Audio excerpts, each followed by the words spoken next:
Today is Friday, December 1st. This is kind of like one of those like real life moments where I realized that I don't really have a lot to tell you guys as far as my update, but I'm gonna update you as far as I can. Today's cloudy. Today's cloudy, it's rainy. I'm gonna make some stew. I'm actually gonna put some Guinness in my stew, my beef stew. I don't think I've done that for a year, so I kind of forgot if it's good or not. Do you ever do that? This is like my last cider from Thanksgiving, but I should have a sip of cider. Ugh. This one tastes quite, I was gonna say brute, but that's how you like describe champagne, but it kind of tastes like that. It's not as sweet, which is, I like that, but it's a little bit jarring for the first swig. This one's made in Virginia. Oh, it does say dry cider, truly dry cider. There you go. That's why, dry.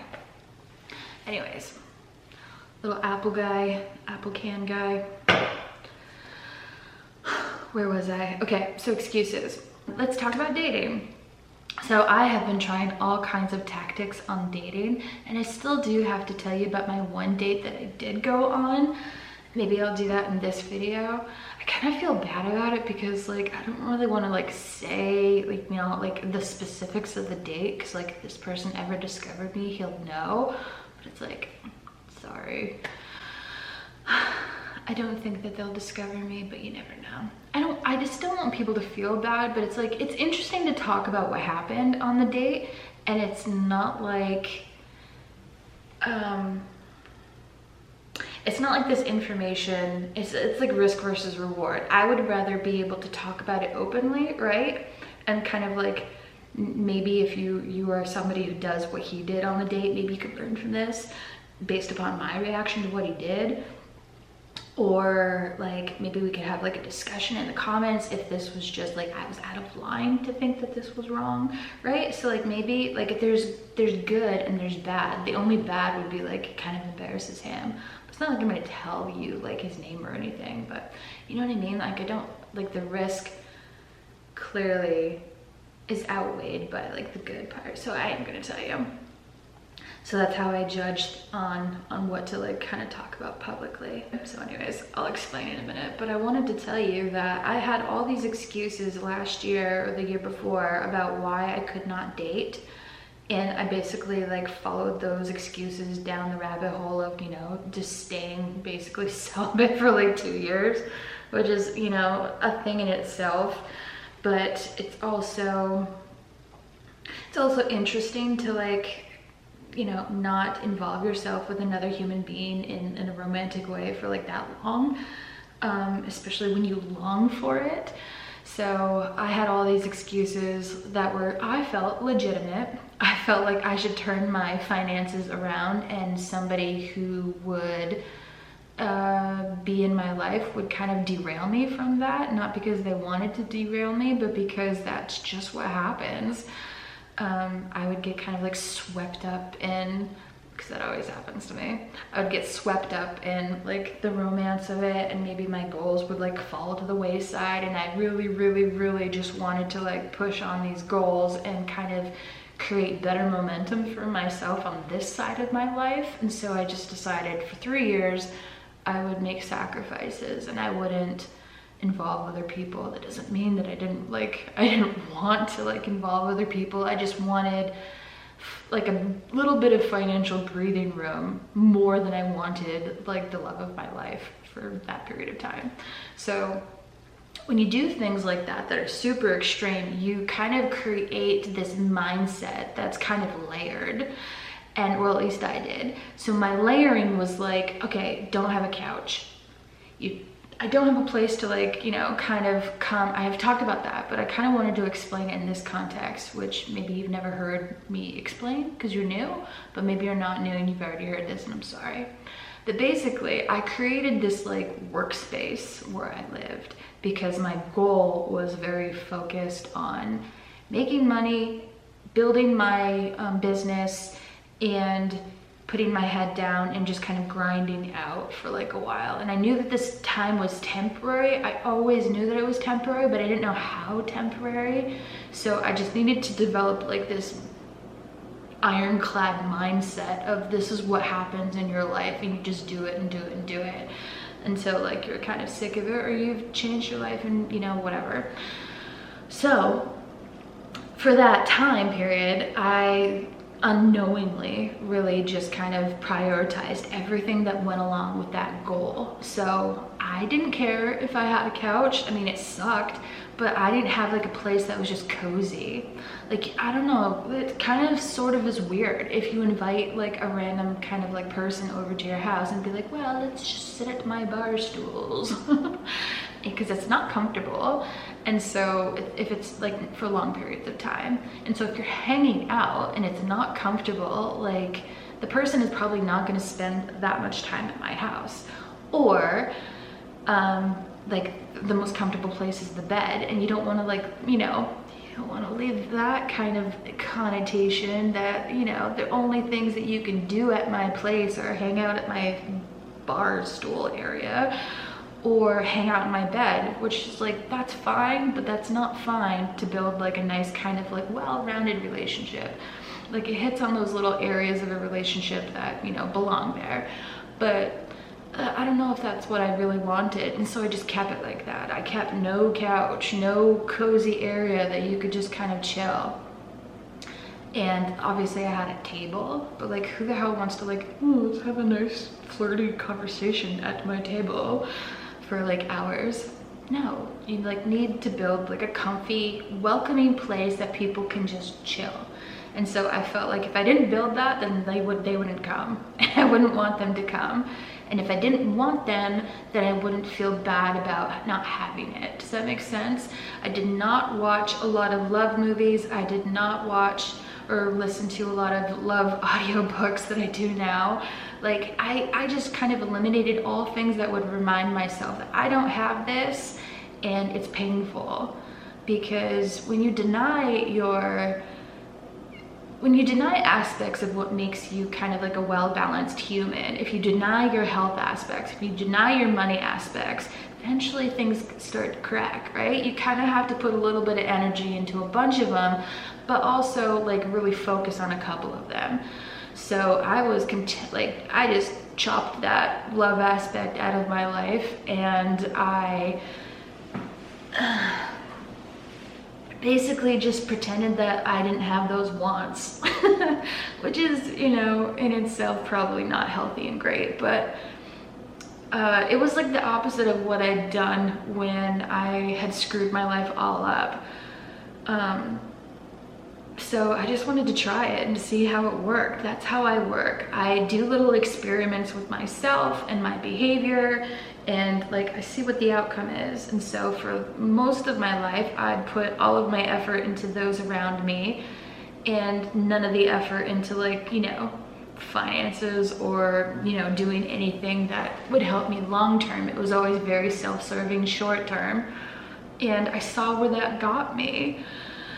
So that's when I was like, you know what, for these 3 years, I'm just gonna see where this gets me. Just try it. It's only temporary. Kind of like long-term temporary as far as temporary can go, but let's just try it. So that's what I did. So I didn't have any, like, I kind of felt weird about, like, I built walls. I kind of felt weird about, you know, going on dates or taking people back to my house, because it was built in that I didn't really have like a comfortable place. And this might seem like an excuse that, you know, might not be an excuse for you. Like, you might not care about that, but I cared a lot about that. Like, I want to be a good host. And so I kind of took away like little aspects of what being a good host would be. And so I wouldn't host at all. So it was kind of like that. And I didn't have a car at that point, and that kind of what was a giant excuse to use, because it just literally was more difficult to find people with outside of my walking area. So I really focused on what I needed to focus on, and I feel like I feel like it was an interesting experience to do that, but it was like very painful to deny yourself, you know, that kind of closeness to another human being, right? So anyways, I got used to being alone, and I got used to all those sorts of things of my built-in walls and my built-in excuses and my built-in everything. So when I moved here, it was like, okay, fix all of your excuses. So first day here, got a car.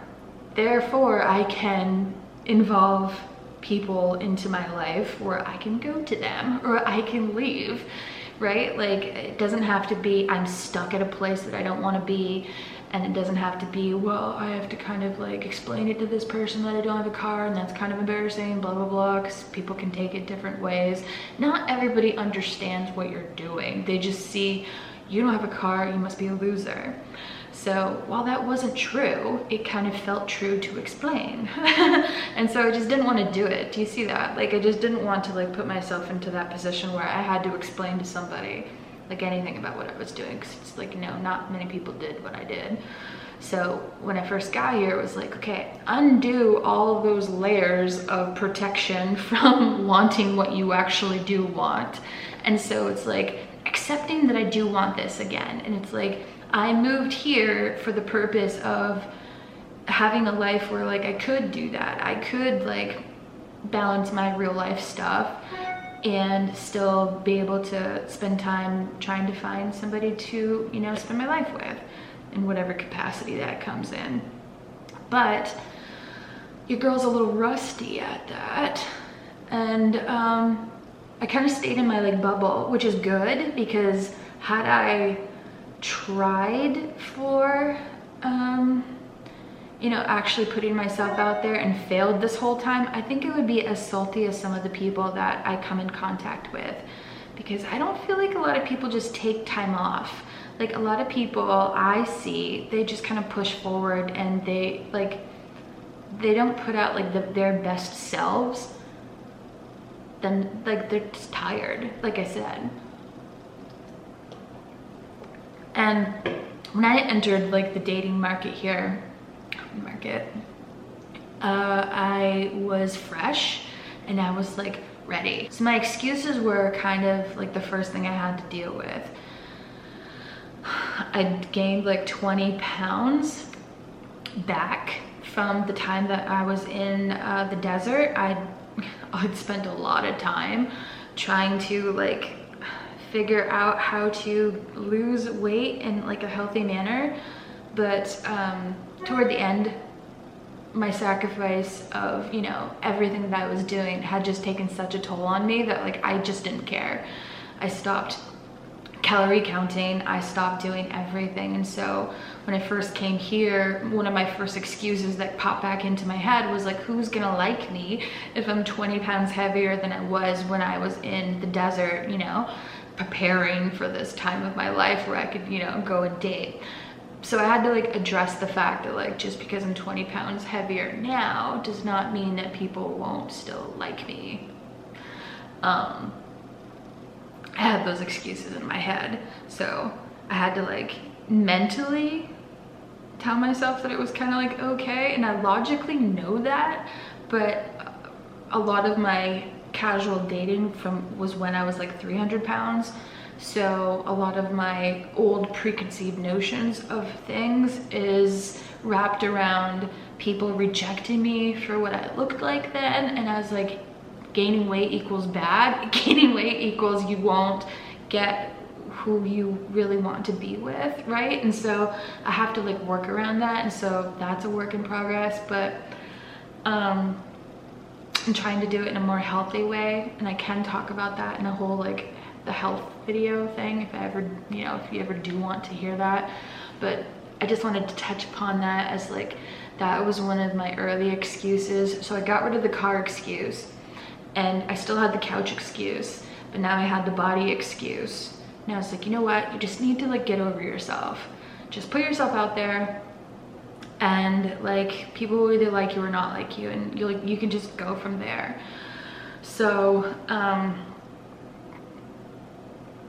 this past like weekend or whatever for Black Friday, I actually got over the couch excuse. This is a horrible time for me to buy a couch. I have the most expenses ever, and like it's pretty hard to make money. Like I have to work every single day when I'm here. But I was like, I need to take away these excuses that I have in my head. So I found a couch that I liked, and I was like, you know what, just go for it. Which seems really stupid. Like, Michelle,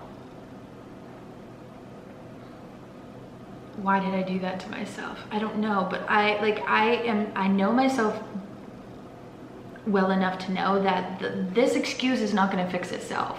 I can't re-rationalize away like my couch excuse. It's like, you need to create, if you want to like have like a long-term boyfriend in a healthy relationship, not just like have one-night stand people, right?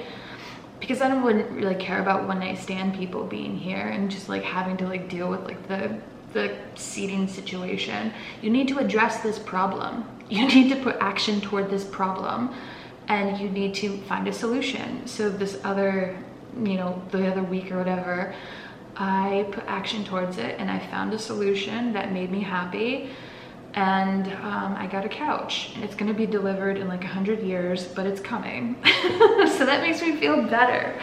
And this might seem weird, but like I kind of tested the waters on like one of my Tinder matches, and I tried to tell them, they were like, oh, did you buy anything for Black Friday? And I was like, oh yeah, I bought a couch.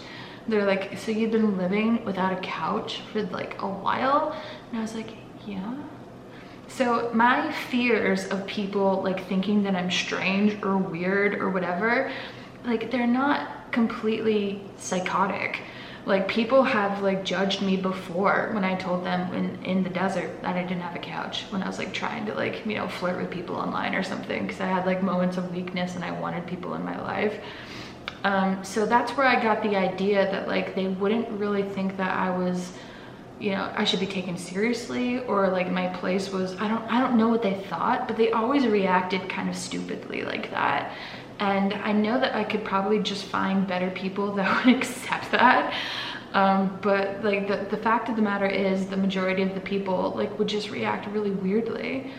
And so fixing that would just eliminate that whole freaking problem of having to explain that whole thing. Why I don't have a couch. Didn't want to move it by myself, didn't want to pay for it to be moved, you know? That's like a fear that I have, that like I don't know anybody here, so at the end of my lease term, when I want to go like leave, I'm stuck with having to pay somebody when I have stuff that I can't handle by myself. That's like a massive fear that I have. Well, not fear, but it's like a thing that I have been trying to avoid, so that I can just rely on myself, right? Because I don't know, I guess that's what happens when you're put in situations where you're caught flat-footed and you kind of have to rely on yourself. The more actions that I take in order to make my next move smoother, I will take it, because I just know what happens when I am caught without a solution. I was just trying to address everything that made me insecure about dating, basically. So there's a lot that goes into like, you know, that kind of thing, but I had been making progress. Is the overall arching thing of what I wanted to tell you about this in a long-winded way. I had been making progress. When I had all these excuses built up, I have been making progress on getting rid of that stuff. So I'm not insecure about how to get around town anymore or whatever. I'm not insecure about, you know, how my apartment or whatever is going to like look to somebody or feel to somebody, or whether or not they'd be comfortable here. And I'm not insecure, well, I kind of am a little bit insecure about like my whole body situation, but I'm just like doing the best that I can. And if I put action towards that, it like lessens my insecurities on that. It's like it's a work in progress versus I'm not doing anything about it, right?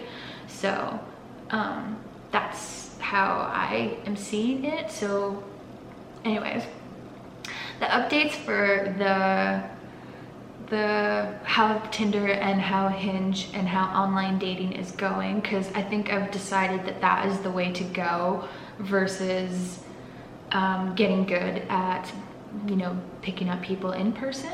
So I think that's the way that I'm gonna go for like a little while at least. Is I've decided to pay for like the software and pay for their paywalls to be removed and to see if I have any better results. And it's surprisingly a lot like easier to get somewhere when you pay. And I have been, at first I paid for only Tinder, and that was good because then I could sort through all the people that had liked me since I'd gotten Tinder. And so that was kind of fun to like just kind of like cherry pick people instead of like waiting for them to kind of like pop up on my regular card deck. So I could start things sooner, basically, is what I was trying to say. So I had like 1,200 people that had like liked me. This is what I'm saying from my older video that I did a couple of weeks ago, that you have to find where the people are. And it's not like so many more people like liked me, it's that so many more people were on that app. And so part of the whole thing of getting to the next step is like going on dates and finding people like, you know, have good dates with, is just finding where the people are. And so like 1,200 I don't think is like a direct thing about like how great I am. It's just like there was just so many more people on that app, and I'd been on that app not paying for it for like I think a month. So 1,200 people had seen me around that time that liked me. So I just went through and it was like I found like maybe 5 or 6 people to like have conversations with or whatever through that.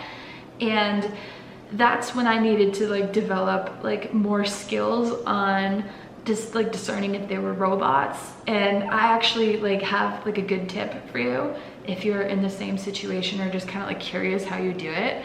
Like the people who are robots are usually like obviously very good looking. They're not gonna pick like not good looking people. That's kind of like counterintuitive. But they're going to pick people who are usually the ones that I've seen, they almost look kind of like almost too perfect. But also every single one of them is at least 6 foot tall. And every single one of them is like what they're looking for. It says like long-term love. It doesn't say like long open to short, or short open to long, or like, you know, open relationship. It always says what they think that the woman really wants, and that's long-term love. There's only one option, long-term love.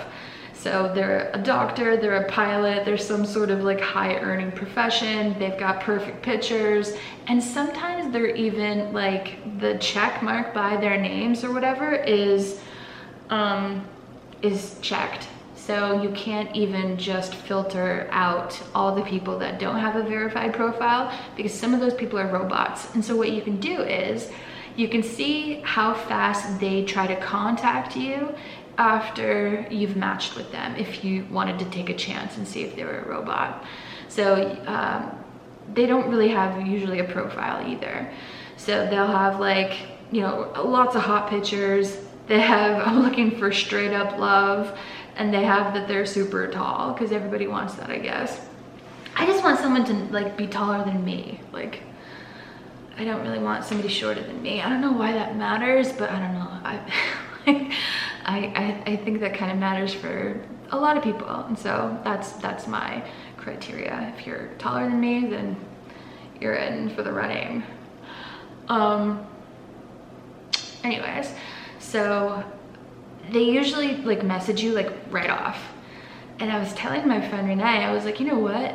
Nobody's really that thirsty to like be messaging me. Like that just seems like unrealistic that like in the middle of the night they would message me within, because I'd matched with them like maybe at like 11:30 at night. Nobody's like sitting there with their phones being like, oh my god, gotta text Michelle now that we're matched. Like nobody is doing that. Only like a robot would be like, hello, like right after you match. So the speed in which they first try to contact you, because robots are like, they're trying to get it going as fast as possible. And I'm sure maybe they can set it for like a 23-minute like lag time or something. Like I'm sure that would increase the believability. But they just say like what you want to hear. And they're very like into your feelings. And I'm like, are you even a real person? So it's very interesting to, like, finding yourself talking to like an AI like person online. So what I have decided to do is I have decided to like kind of just send them a question that's just really random and has nothing to do with what we were talking about. And if they don't react like how I think like a normal person would react, then that's kind of like a tell. And so one of the things that I try to, that works right now, that I try to ask somebody in the very beginning just to see what's going on, is if they said that they like speak French in their profile or whatever, or they look like they're from like another country. Like a lot of people have like a little bit of a foreign look versus like, you know, you're definitely American here. So I will just ask them like point blank, like has nothing to do with what we were just talking about. Like, do you know how to say something in French? And the robots will be like, oh, I don't know how to say something in French, but I'm sure Google can help you. Like, people have said that to me, and I screenshotted it to like kind of read to you, because I was like, this is a good tell. So one of the ways in which I kind of do this like experiment on them to see if they're like a robot, like I do it within like the first couple of sentences. I don't wait until like we're basically in love. I do it like, I did it in like the second sentence. This person opens with, hey, how's your Thanksgiving treating you? And mine was like, it's good, how's yours? And then I was like, do you know how to say something in French? Like that is my phrase in which I don't give them like a word to translate in French. I just say something. You know what I mean? Like if I give them something vague that they have to like kind of deal with, it's easier than a robot being like, how to translate cat into French, right? So it like requires like a human to like actually kind of answer this in a way that's not weird. So they said, I'm good, just relaxing, a little family get together. What about you? I don't speak French, but I'm sure you could Google Translate, LOL. And that's when I was like, you're probably a robot. Because a lot of people have kind of answered it very similar to that when they mention I could go to Google or use something with Google, instead of just being like, no, that's weird. Why did you ask that? That came out of nowhere. No, I don't speak French. Why? Like most of the people that are normal, they say no, question mark. And the person that I did ask this to, who they had French in their profile, they actually said something to me in French. They said like they like pretty girls in French. And so that like it's contextually makes sense. So that's how you can kind of like catch them. Like I'm sure you can catch them in other ways, but like they make the rest of the conversation sound so smooth that you would never even know that you're talking to a robot, like at all. And all of a sudden you're just like, this guy is so empathetic. This guy is just so into me. He just keeps asking me all kinds of questions, and I'm just so in love with it. It's like, well, you're probably talking to someone who's not for real. So, because I don't know,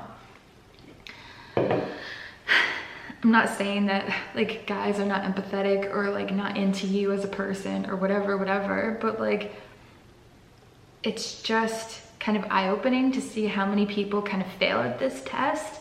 And it's like, oh. So putting everything together, they have a fresh new profile. It usually says new here. They have a profile that says looking for straight up just massive love, lots of love. They have a really, really great body. They have a really great face.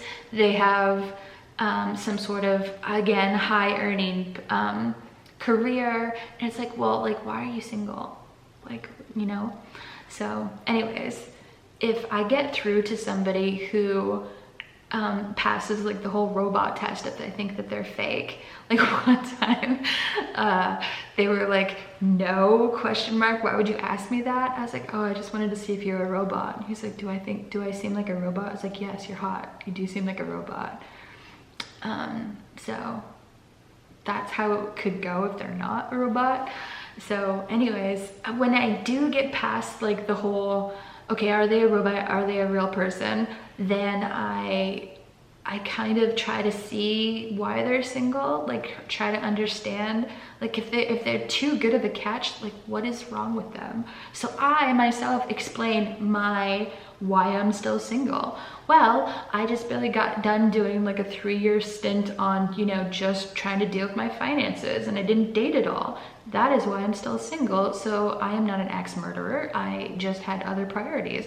What's your excuse, right? So like I kind of give mine up, and I explain mine, because I could see like, you know, why are you still single? You seem, you seem like a normal person, relatively attractive. Like, what's your deal? Are you crazy? And so I try to explain away like any thoughts that they might have. I'm like, I'm not crazy. That's just something that I wasn't doing, and hence the reason that I am now doing it and you are talking with me now. So I want to kind of see if they seem like really great, like what's their deal. So right after I figure out if they're like a robot, I kind of like work it in, like how good or bad like their like interior red flags are. Maybe you're completely just psychotic and you can hide it well behind like a profile. Or maybe you're just super picky, I don't really know. So I did this a couple of days ago actually with somebody who I thought was a great match. They were intelligent. They had a really well-paying job, and so like they made so much more money than me. Like the things that they were explaining that they were like did with their free time, I'm just like, I could like, even if I saved up for like 100 years, I don't think I could like, you know, go do that. So like you just said it as if it was like very nonchalant, and I'm like, why are you single? What's your catch? The catch was this person lives in like a hotel basically and is separated from their wife. And the catch was that they had like 2 children that were basically grown-ups. And the catch was that he was just offering like long-term, short-term hookup things, like a person that was a friends with benefits for like a very long time because he had other obligations going on that, you know, I was like, I sussed out you know, what the bad angle was, and like I'm not going for that. Like that might have been good when I was you know, doing my whole thing where I'm not trying to find somebody to be in love with, I'm trying to fix my finances for 3 years. That might have been a great arrangement because it doesn't seem very messy as far as, you know, potential to derail my own goals. Because like you're not really super involved with a type of person like that, you know, it's very like one-dimensional. And so he couldn't offer me, like out of all the things that he had to offer, which are very desirable to most people, I'd say, he was good looking, he was witty and funny and well-educated and well-traveled and like all these great things, but like he had like this massive thing that I just didn't want to deal with. And so understanding why he was single was like kind of an interesting way to like eliminate him, because I was like, oh, I probably won't find another person that's like into me like he's into me or whatever, that has all these things. But like it kind of forces you to assess your priority level of the things that you're into as far as getting from somebody. And had I been way more of a shallow person, I'd just be like, well, let's just try it out for a little while. Let's just have this rich guy kind of like take me out and blah, blah, blah. It's so funny because like maybe he'll buy me like a nice like vacation and we can pretend to be like, you know, in love for a little while. But I don't want to do that. And it was funny because in his profile, he's like, oh, I don't have much time for most people, but like I'll make time for the right person. And it's like, I want to be the right person. It's like almost a challenge. I want to be that person. You know, change your mind about me. I want to like, you know. So people who have like a competitive nature would like I do, I guess, would kind of take that as like, let's see if he wants to make that exception to the rule for me. But the other thing in his profile that was sort of interesting was that he said like no broke people, because I guess people, I don't think he has like 0 pictures that indicate that he has money or whatever, or his options, resources. But I guess he dealt with enough people that like he just wanted to use him for his money. And like, I think a really big thing here, or maybe it's just everywhere, was that people use girls use guys to go get free things, because maybe they don't get much out of dating casually or going on these random dates anyways, so you might as well get them to pay for like your stuff. And like, I see that argument, especially if the guy or like both parties or whatever don't put in a lot of effort, and it's kind of like a waste of time. So you want to get value for your time. And so the value for your time, if like the date goes sideways, is that you got to go to a nice place and the guy paid, right? You got to experience something and it wasn't on your dime. Like, I get it, but I think that that's horrible, because it kind of sets stuff up for like the people that have the resources don't want to be used for that. Like, and I understand that completely. And this is a good segue to tell you what happened with my actual date that I went on at the farmer's market. But I wanted to explain that this is a thing that's happening. And I told you about it, that I went on this date where I went to the farmer's market with this person. And the night before, they'd had like a very long phone conversation with me where they let the cat out of the bag, that they were, they just had something going on that I thought was a total deal breaker. I was like, oh, maybe I can get past it, blah, blah, blah. Like, let's just go anyways. I kind of want to know where the farmer's market is. I learned that there's amazing bouquets of flowers for like 20 bucks at the farmer's market. So when the farmer's market opens up again in the spring, I will totally go. So it was like my value of like what I got out of it was that knowledge. The knowledge of like the whole, like learning about what the farmer's market was like, and not having to like experience that by myself. So I was already going because I thought that even if it was a total bust, and I went into it thinking it was going to be a total bust, that I would gain some experience going on dates with people again. It would be my first date in 2 years.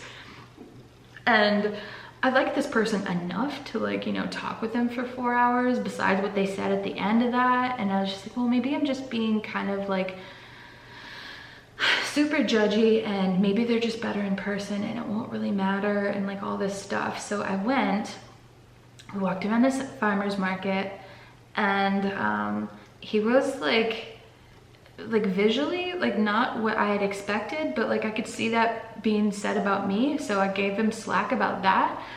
So I was like, okay, close enough. Close enough for government work. And so we walked around the farmer's market, and every now and then, like I would accidentally like touch his like hand, because we were walking kind of close. Like my hand would like brush his, like, you know, off the cuff or whatever as we were walking, because like that's just what happens. And I don't know if he thought that this was like a small indication of like I'm going to have sex with him. I don't know, but like we were at a farmer's market during the day, and I was accidentally like touching him, and so that opened the door for like he would put his hand on the small of my back, like kind of like guiding me around. And that's fine and normal and nice, I guess. I just thought it was like a little bit forward to do when like he suggested something very like when you're a farmer's market, you can go your separate ways pretty easily. It's not like you're interviewing people for a hookup. You're not doing anything. You're just walking around. It's very like low key. Doesn't involve like any money unless you want to spend it yourself at the farmer's market for something you're getting. Like it's a very like low commitment kind of date. And so we were walking around, and I think he was like getting more and more like not excited, but like more and more like kind of like just into seeing where like my boundaries were on that, like being touched by like a person that I don't really know like that. And it seemed okay, but it wasn't like I was trying to do that. It wasn't like I was trying to like slip my hand into his hand and like hold his hand like that. Like it wasn't like that for me. I was just like, oh, like I think I asked him, are you trying to poke me? Because his hand was like coming for my back, and I was like by this group of plants, because we were in a greenhouse at that point, and I didn't really know what he was doing. He was like coming for my back, and I kind of like saw it out of the corner of my eye, and I thought he was trying to poke me, like but he was like, no, I was just trying to touch you. I was like, oh. So then it was awkward after that because I like got it wrong. So I was like, oh. So anyways, I don't know why I thought it would be a good idea to like go get some lunch, but I was actually kind of hungry at this point, and like he seemed okay, besides like the whole very forward thing about like our physical touching. But like I sort of kind of liked it, and I sort of kind of don't, because I hadn't made up my mind about this person yet. Like I didn't know if like my deal breaker was like completely still a deal breaker. Like I was assessing the situation like as we were like going around the farmers market and like looking at everything. So the farmers market at the end of the season is like there's not much to look at, so it was like a half an hour that we were like perusing around, and then it was like, well, this date could be over, or we could go get something to eat. And I was hungry, like I said, and I was like, oh, like, do you want to, I think he asked me if I wanted to like go have a beer, and I was like, yeah, sure. Like that's pretty non-committal. And so then it turned into like, where do you want to go? And I was like, oh, I want to go to like someplace kind of nicer.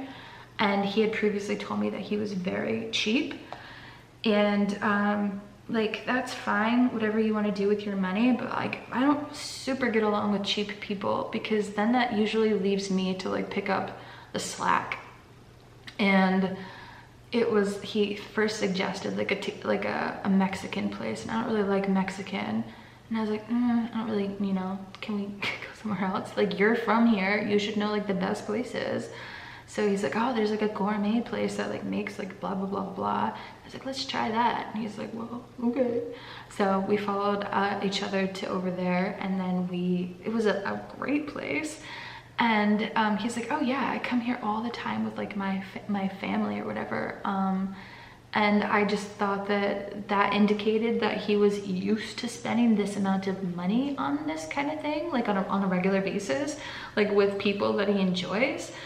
And I didn't think it was like a problem, but it became like a weird problem. So like, I thought that we were just gonna like have like a drink or something, and then maybe I would go have some food afterwards by myself, or, you know, I don't know. But I just like ordered a drink, and we just talked, and then like our conversation is okay. It's like not the most witty of banter. Like it's within reasonable expectations for what a Hinge date could be. I met him on Hinge, not Tinder, and so that's important to know, because like Tinder is for more like casual, I think.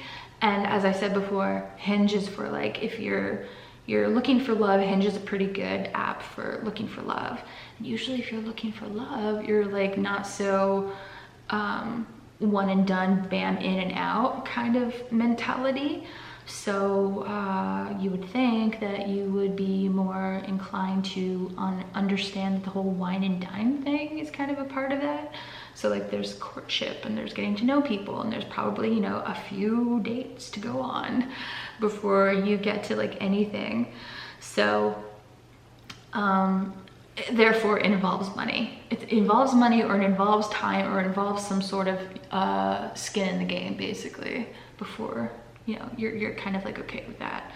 So what I'm trying to get at is that it was very normal for him to go to this place, but I don't think it was very normal for him to like kind of commit to somebody like that, like from a Hinge date, to like bring and like, you know, go on a date with. So he'd previously told me that he buys all his groceries from like this pretty cheap, inexpensive place, and he's very cheap on everything, and very, very cheap, blah, blah, blah. And I was kind of surprised that he was bringing me to like this place. but also surprised that he spends money like this on things when it's his family. Like, so I understand. He had told me before that he makes a lot of money. The problem isn't that he doesn't make enough money. The problem is that he wants to keep it for doing other things, and I get that. Not everybody wants to blow their money in stupid ways. So I was just doing my thing, and I had the whole time just thought that I am going to pay for my own stuff. I'm not going to see if he's going to offer, because he's already kind of like said all this stuff, and I hadn't made up my mind that like I wanted to like go on another date with him, and so I didn't want the whole negative connotation of having to owe him if he paid for my stuff. So I made up in my mind when I sat down that I would buy my own dinner, right? Like I wasn't going to try all these weird tricks and all this stuff. But so he told me one of his first like bad dates or whatever that was recent was that the person like asked him for money for like drugs, to like buy drugs on the date. And I was like what kind of people are you going on dates with? Also, that's pretty bold. Like, I would never ask for somebody's money like that. Like, what? So, okay, so the bar was pretty low, and I don't think I gave off like the vibe that like I needed him to like buy some drugs for me or anything. So I had to wipe some of my memory card because it was full. I accidentally kept too many old videos that I'd already dealt with. So anyways, we're back. So I'd already decided that he had like a thing about money, and like I wasn't even going to like go there. And not that I want people to like do that, but I don't want to be stuck with the bill every time also. So as I sat there trying to figure out like how this date was gonna go and all this stuff, I'm making the assessment that like I don't think I want to go on another date with him, but this was just fun to like, you know, talk to another person. And like I wasn't getting like the I want to bang you vibe. I wasn't getting like I need to like be, you know, with you vibe. I was like, I gave it a shot, and I don't know if I really wanted him to like kiss me, or I didn't really, you know, I wasn't super into it. So I was civil enough, I was enjoying him as a person enough that like I didn't want to like bail on the date or anything, but like I'd done this assessment in my head. And I was just like, okay, I'm definitely paying for my own stuff. I'm not even gonna make it like a weird thing. I'm just, you know, I'm gonna take control of my own stuff here. That's how I was thinking. And it's not always a bad indicator, like if I let you pay or whatever, that like I don't like you. But in this case, like I didn't want to owe him. I didn't want to, you know, be indebted for like round number 2 where I get you back or something like that. Like date number 2. So I didn't really want to have a date number 2. I'd already decided that I don't think this is really for me. It wasn't doing it for me. But it was kind of clear that it was like a little bit doing it for him.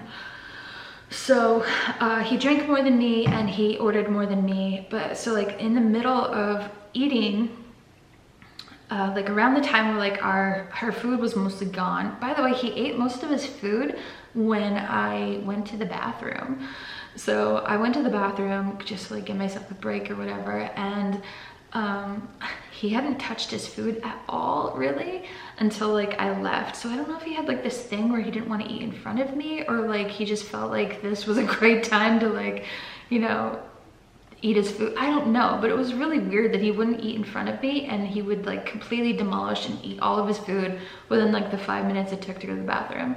So okay, so he ordered a cheesecake, and he even like kind of like had this like banter back and forth with the waitress on like where to get the best discount cheesecake. And I'm just like, oh, I can't be with somebody who's like coupon clipping and like, you know, I can't do that. That's kind of like not my mindset. My mindset is like, if you want something, you know, go for the quality and spend the money and like have it for a very long time, or put stuff into your body that, you know, you can really trust, or like if you don't have enough money to like get what you want, then the solution is not to get something that you don't want. The solution is make more money until you can get what you want, or just go without. Like, so that's my personal mindset. I know that that's not the mindset of a lot of people, and I respect that. So everybody has their own way of doing things, or their priorities of doing things. And so I knew for me, this whole kind of like chasing around discount cheesecake was not, you know, that was not one of the things that I was going to be doing with him. Like, I was not going to go for that ride. And so when the waitress was like, oh, okay. Like, she wasn't like, oh my God, thank you. You really, like, you know, really did me a solid here. She was like, oh, okay. Cause yeah.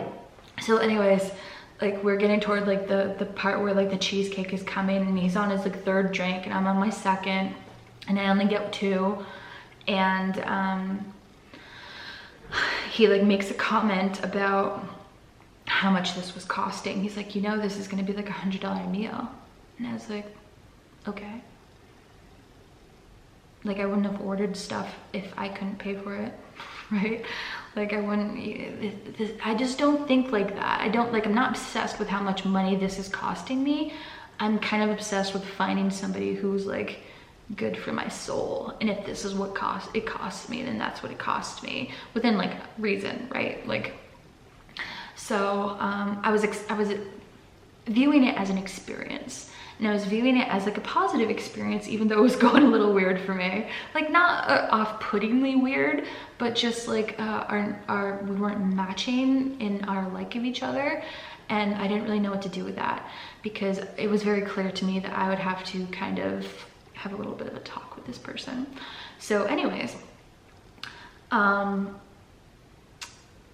he had told me about that, like that it was gonna cost that much. And I was like, oh, okay. So then I was like, I will pay for my meal. And he agreed immediately. He did not say, like, verbally. He's like, okay. After he said that, I was like, it doesn't really matter. I'll pay, I'm gonna pay for my own stuff. Like, before the meal was even done, we'd had that discussion. I'm gonna pay for my own stuff. That's what I said, just to like make it not weird at the end. And just to like let him know that that's what I was doing. I'm gonna pay for my own stuff. Okay, great, basically. Cause like, I understand if that you're kind of terrified that I'm gonna stiff you with this, but like, if that's what most people have been doing to you, and if that's like the culture here, and everybody in this dating kind of culture right now in this location, or just everywhere, is kind of dealing with that. Like, if you're the guy, you get like stiffed with the bill. But like, we had like a little bit of a talk where I wasn't going to do that to you, and I'd said I'm not going to, like, I'm gonna pay for my own stuff. So after he gets done his cheesecake or whatever, he gets done his beer, and then so the waitress sees that we're kind of like done, and she brings over the bill, and I immediately kind of like take my my debit card out of my wallet, and I kind of like am sitting across from him, just as close as you and I are, and he can see that I'm taking my card out and I'm putting it by like where the bill is. So he sees me doing this, and I had just verbally said to him not that long ago that I was paying for my own part. So I don't know if he's drunk, I don't know if he, like, I don't know, but he watches me do this and he doesn't do it himself. Like, he doesn't put his card there himself. And so the waitress comes back like 10 minutes later, and she like kind of looks at the area where the bill still is on the table, and that there's one debit card. So she takes the debit card in her hands, and she like waits a tiny bit of time. Like, he could have definitely said, oh, hold on, wait, and like put his down. Like, it was enough like awkward time where it wasn't like she snagged it and ran away. Like, she kind of stood there for a second, and then immediately when she left, he said to me, thank you. And I was like, I was like, oh my God, how did this turn into this? Like, what? So yeah, so I was like, oh my God, you know what? This guy is so hung up on this money situation. He makes more money than I do, and he's hung up on this money situation. I'm not even gonna address it. I'm just gonna be like, you're welcome. Like, it wasn't my intentions to pay for your shit. And I was kind of like a little bit mad that you made me pay for your shit kind of like in a sneaky way. But okay, if that's what you want to do. Like he didn't even say, wait, just hold on, let me put my card out. Or, you know, he didn't say to me, do you have Venmo? Like, let me get you back for this. He immediately just said to me, thank you. Like fully just accepting that this was, you know, how it was gonna go. I don't think he really like had the, like the idea to do it like this, but he like took the opportunity and like it was like that. And so I was like, you're welcome. And so I went back to my car. He kind of like lingered around my car. I was like, oh, I don't know if he's like thinks that I'm gonna like kiss him.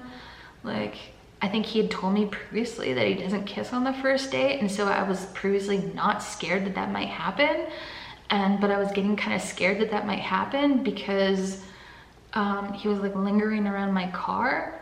Like we'd parked like side by side next to each other, so he could have just like given me a hug or whatever, like said goodbye and then gone to his car. But he was like lingering by my car, like by like where my door was open. And I didn't know what to do, so I was like, oh, let's just hug him.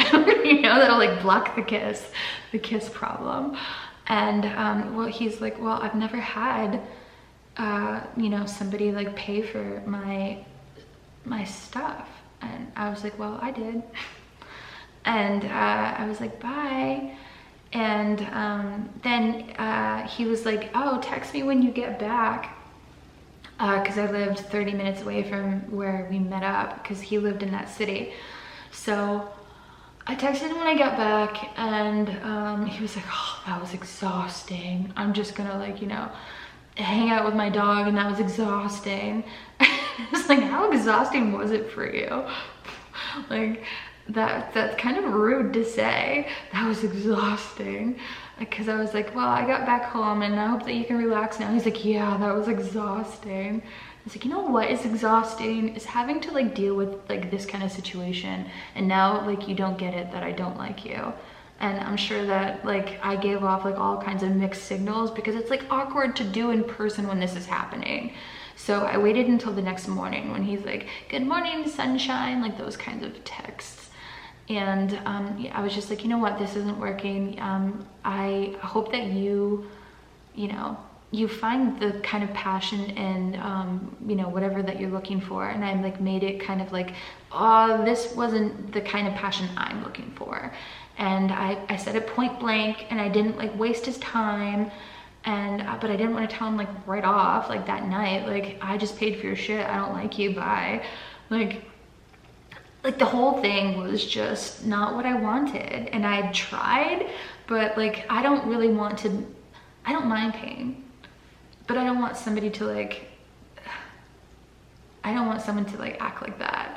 And I think that it's not really his fault, but maybe it is, because in general he's a cheap person. But I think it's not really his fault that like he thinks that people are just gonna always take advantage of him like that, especially if he'd said that nobody had ever done that before. And it's like, why? That's weird. So I don't know if it's like, and the guy that was you know, matched with me most recently, and he had in his profile no broke people. Like I feel like people are just, instead of trying to get what they want from the interaction, they're trying to just like literally take like a physical thing, like, you know, thanks for my meal or whatever. Like I had a friend that used to, like, when she was hungry and didn't have like a lot of food, she would just line up a bunch of Tinder dates. I think that's kind of wrong, but I think, you know, whatever you want to do is what you want to do, but just kind of like deal with the outcome of that. People are not going to be happy that you kind of hose them like that. Especially if they get nothing out of it besides like sitting across from somebody that's like pretty. Like maybe that's just not good enough now. Maybe you actually have to give a little bit too. So I'm not saying go ahead and, you know, pay for people's stuff just to like show them that you're not going to do that to them. But I think that it was nice enough for me to just be like, I am going to pay for my stuff. You have nothing to do with this. You buy your stuff, I buy my stuff. And maybe if we actually like date, we can, you know, come to a better agreement on, you know, what to do with that whole thing. But I don't know, it was just very strange. And it was weird. And normally I didn't know how to like reject somebody, because like I don't normally, I get rejected. So it was a little bit like interesting to have that go on. But I think I handled it well, because I did it like the very next morning. I didn't like slow ghost him or whatever. Like, I don't want him to keep texting me, and I don't want him to keep having hope that we're gonna be a something. Like, I just wanted to like be kind. Like, I think I said it in a kind way. And I think his last words to me were like safe travels or something. So that was my experience. My battery is flashing, so I have to say goodbye really fast. So thank you guys for watching, and I will see you in the next video.